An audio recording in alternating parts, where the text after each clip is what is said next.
Hello friends, welcome back to my YouTube channel. എൻ്റെ ഇന്നത്തെ വീഡിയോയിലേക്ക് എല്ലാ കൂട്ടുകാർക്കും സ്വാഗതം.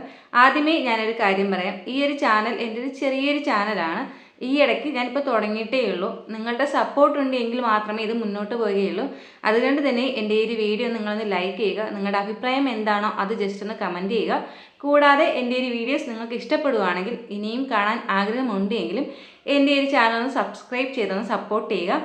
നമുക്ക് എന്തായാലും ഇന്നത്തെ വീഡിയോയിലോട്ട് പോകാം. അതായത് ഇന്ന് ഞാൻ നിങ്ങളുമായിട്ട് ഷെയർ ചെയ്യുന്നത് നമ്മുടെ കോതമംഗലത്ത് നടന്ന ഒരു കൊലപാതകത്തെ പറ്റിയാണ്. ഓൾറെഡി ചിലപ്പോൾ നിങ്ങൾ ന്യൂസ് വഴി ഈ ഒരു വാർത്ത കേട്ടിട്ടുണ്ടായിരിക്കാം. അദീന എന്ന് പറയുന്ന പെൺകുട്ടിയാണ് അൻസൽ എന്ന് പറയുന്ന തൻ്റെ കാമുകനെ കൊലപ്പെടുത്തിയിട്ടുള്ളത്.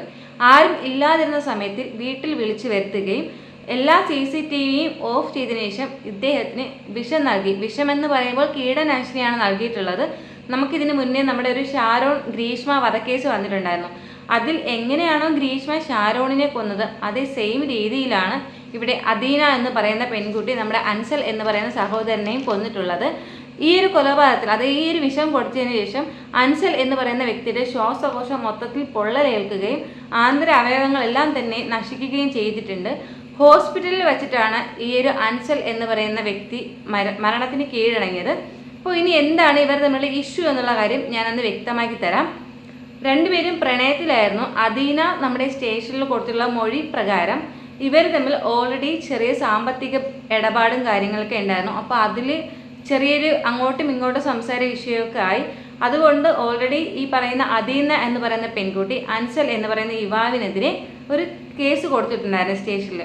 ഈ ഒരു കേസ് നിലനിൽക്കെ ഈ അൻസൽ എന്ന് പറയുന്ന കുട്ടി ഈ ഒരു യുവാവ് ഈ ഒരു തൻ്റെ കാമുകിയോട് വിളിച്ച് പറഞ്ഞു, ഞാൻ നിനക്ക് കുറച്ച് ക്യാഷ് തരാം, അതായത് ഈ ഒരു കേസ് എങ്ങനെ നിന്നും റിമൂവ് ചെയ്യണം, അതിന് പകരം കുറച്ച് ക്യാഷ് തരാം എന്ന് പറഞ്ഞിട്ട് ഈ അദീന സമ്മതിക്കുകയും അതുപോലെ ഈ ഒരു കേസ് അവർ ക്ലോസ് ചെയ്യുകയാണ് ഉണ്ടായത്.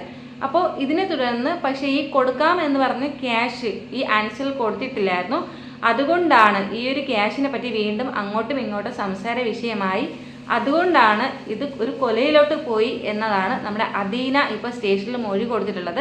പക്ഷേ ഇപ്പോൾ ശരിക്കും പുറത്ത് വരുന്ന ഒരു കാര്യപ്രകാരം ഈ അദീന എന്ന് പറയുന്ന പെൺകുട്ടിക്ക് മറ്റൊരു റിലേഷൻ ഉണ്ടായിരുന്നു. ആ ഒരു റിലേഷൻ്റെ പേരിലാണ് എങ്ങനെയെങ്കിലും അൻസലിനെ ഒഴിവാക്കണം, അതിൻ്റെ പേരിലാണ് ഈ ഒരു സംഭവം, അതായത് ഈ ഒരു വിഷം കൊടുത്ത് ഇങ്ങനെ കൊന്നത്, അൻസലിനെ കൊന്നത് എന്നാണ് ആ ഒരു ഇപ്പോൾ പുറത്ത് വരുന്ന വിവരം എന്ന് പറയുന്നത്. എന്തായാലും അദീന എന്ന് പറയുന്ന പെൺകുട്ടി ഇപ്പോൾ കാക്കനാട് നമ്മുടെ സ്റ്റേഷനിലാണ്, ജയിലിലാണ് ഇപ്പോൾ ഉള്ളത്. ഈ അദീന എന്ന് പറയുന്ന പെൺകുട്ടി 2 മാസത്തെ തയ്യാറെടുപ്പിനൊടുവിലാണ് ഈ ഒരു യുവാവിനെ കൊലപ്പെടുത്തിയത്. കൊലപ്പെടുത്തിയതിന് ശേഷം ഈ ഒരു യുവാവിൻ്റെ വീട്ടുകാരെ വിളിച്ച് പറയുകയും ഈ ഒരു യുവാവും തൻ്റെ വീട്ടുകാരെ അടുത്ത് വിളിച്ച് പറയും. യുവാവിൻ്റെ ബ്രദർ, ഒരു സഹോദരൻ വന്നാണ് ഹോസ്പിറ്റലിലോട്ട് കൊണ്ടുപോകുന്നത്. ഹോസ്പിറ്റലിലോട്ട് കൊണ്ടുപോകുന്ന സമയത്ത് ഈ അൻസൽ എന്ന് പറയുന്ന വ്യക്തി ഓൾറെഡി തൻ്റെ സഹോദരനോട് പറഞ്ഞിട്ടുണ്ടായിരുന്നു, അതായത് എന്നെ ചതിച്ചതാണ്, എനിക്ക് എന്തോ വിഷം തന്നിട്ടുണ്ട് എന്ന് ഓൾറെഡി പറഞ്ഞിട്ടുണ്ടായിരുന്നു. ഇത്രയും ക്രൂരമായ ഒരു കൊലപാതകം നടത്തുമ്പോൾ എന്തുകൊണ്ട് നമ്മുടെ നിയമം ഇന്ന് നോക്കി നിൽക്കുന്നു എന്നുള്ള കാര്യം അറിയില്ല. വീണ്ടും വീണ്ടും ഇങ്ങനത്തെ ഒരു കൊലപാതകത്തിലോട്ട് സ്ത്രീകൾ, നോർമലി പുരുഷന്മാരാണെങ്കിൽ ശരി, ഓക്കെ, നമുക്കത് സമ്മതിച്ചു കൊടുക്കാം. പക്ഷേ സ്ത്രീകൾക്ക് എങ്ങനെ എവിടെ നിന്ന് ഈ ഒരു ധൈര്യം വരുന്നു? ഇപ്പം നമുക്ക് വേണ്ട ഒരു റിലേഷനിൽ പോയതിനു ശേഷം നമുക്ക് വേണ്ട എന്നാണെങ്കിൽ നമുക്കത് വേണ്ട, നമുക്ക് എത്രയോ റീസൺസ് ഉണ്ട് നമുക്കത് ഒഴിവാക്കി കളയാനായിട്ട്.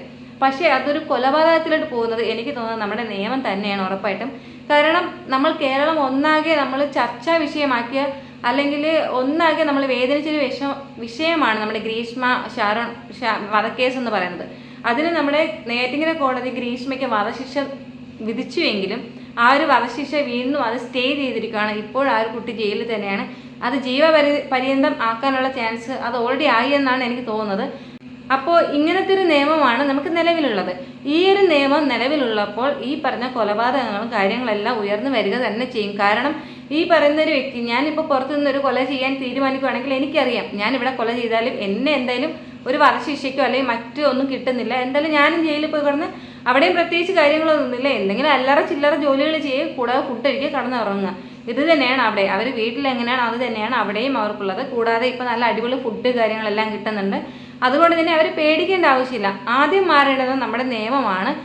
കൊലപാതകം ചെയ്യുന്നവർക്ക്, അതായത് ഇങ്ങനത്തെ ഒരു കാര്യങ്ങൾ ഇനി ഒരു ആൾ ചെയ്യാൻ തുനിയരുത്. അങ്ങനത്തെ ഒരു രീതിയിലുള്ള ശിക്ഷ തന്നെ വരണം.